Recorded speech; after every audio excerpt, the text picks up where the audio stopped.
Bonjour à tous et bienvenue dans la dernière étape avant de commencer notre enquête concernant le ballet classique. Cette semaine, nous allons nous intéresser à l'histoire qui va porter notre enquête, sur laquelle va porter notre enquête. Cette histoire s'appelle La Belle au bois dormant et ici, c'est l'interprétation donc de Tchaïkovski.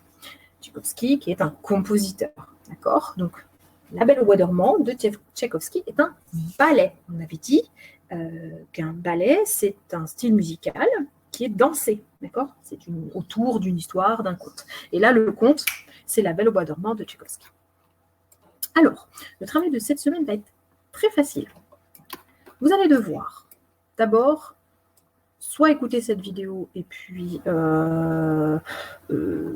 vous laisser porter, soit vous éteignez la vidéo puis vous allez lire tranquillement ce qui est marqué. En fait, tout simplement, cette semaine, ce que je vous demande, c'est de lire l'histoire, le résumé que j'en ai fait, et d'aller voir, évidemment, le spectacle. Donc, le spectacle, vous trouverez le lien YouTube dans le cloud.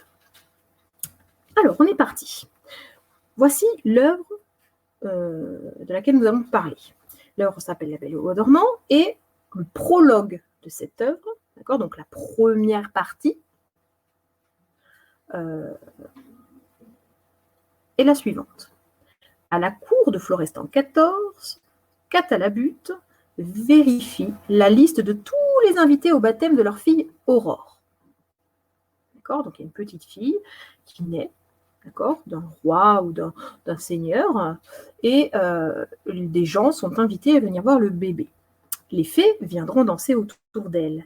Mais la méchante fée Carabosse arrive à ce bal et jette un sort sur l'enfant, furieuse de ne pas avoir été invitée.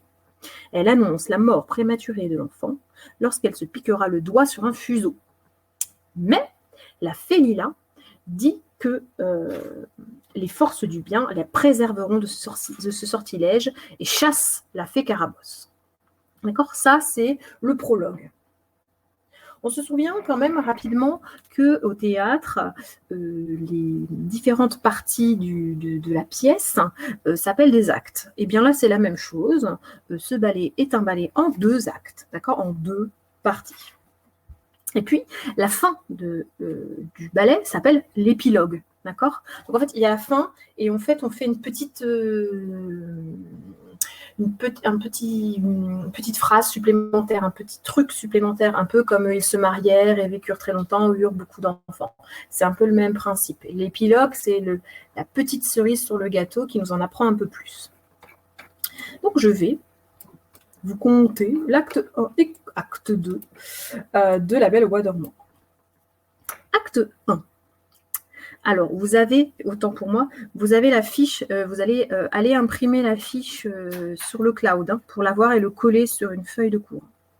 La princesse Aurore fête ses 16 ans, donc la petite fille a grandi, d'accord ? 4 princes étrangers sont venus la demander en mariage, mais une méchante femme cachée sous un drap tend un fuseau dans la main de Aurore. Elle danse et s'aperçoit épouvantée qu'elle s'est piqué le doigt avec le fuseau. Vous vous souvenez, La Belle au bois dormant, c'était ça en fait, comment on appelle ça, le sort qu'a jeté la sorcière, c'est tu te piqueras le doigt et tu mourras en fait, donc tu piqueras le doigt sur un fuseau. La méchante femme se découvre et ce n'est autre que la fée Carabosse. Oh là là, le sortilège s'accomplit, mais la fée Lila apparaît et fige le sort. Aurore n'est pas morte, elle plonge dans un sommeil. Seul le baiser d'un beau prince pourra la ramener à la vie. On connaît tous cette histoire. Et là, elle est mise en scène par de la danse. Acte 2, le prince désiré, mélancolique, s'ennuie dans le parc royal. Comme par enchantement, la fée Lila apparaît sous ses yeux. Elle fait croire à un mirage où le prince voit des êtres qui convoitent la princesse Aurore. Le prince est envoûté, il va à la poursuite du mirage, mais celui-ci s'arrête d'un coup de baguette magique.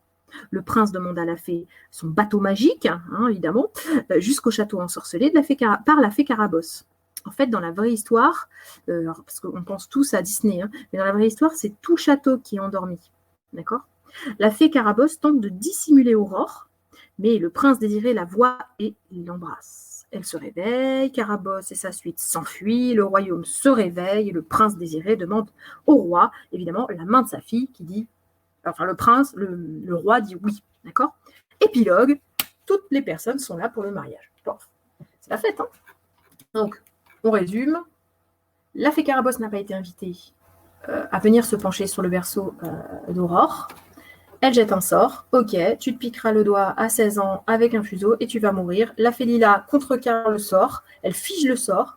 Et seul un beau prince viendra, pourra sauver cette demoiselle et aussi le sort de tout le château parce que tout s'arrête, ils s'endorment tous. Et un beau prince, effectivement, va réussir à venir régler le problème, hein, embrasser cette fille, l'épouser, tatati, tatata. Voilà. Comme dans les beaux contes, eh bien, c'est exactement ça. Je vous invite donc cette semaine à aller regarder, donc je vous ai mis le lien dans le cloud, allez regarder le ballet. Ça dure un petit moment, hein, c'est 2 heures de spectacle, un peu plus de 2 heures de spectacle. Mais c'est sympa à voir, c'est bien fait, c'est intéressant. Et puis, vraiment, il y a des chorégraphies qui sont super jolies. Et puis, nous, on va travailler sur des scènes. On va travailler sur, en tout, 11 scènes. Donc, il faut que vous alliez voir le spectacle. Voilà, écoutez, cette semaine, tout ce que je vous demande, c'est d'aller au spectacle. C'est plutôt cool. Je vous souhaite une bonne semaine. À très bientôt.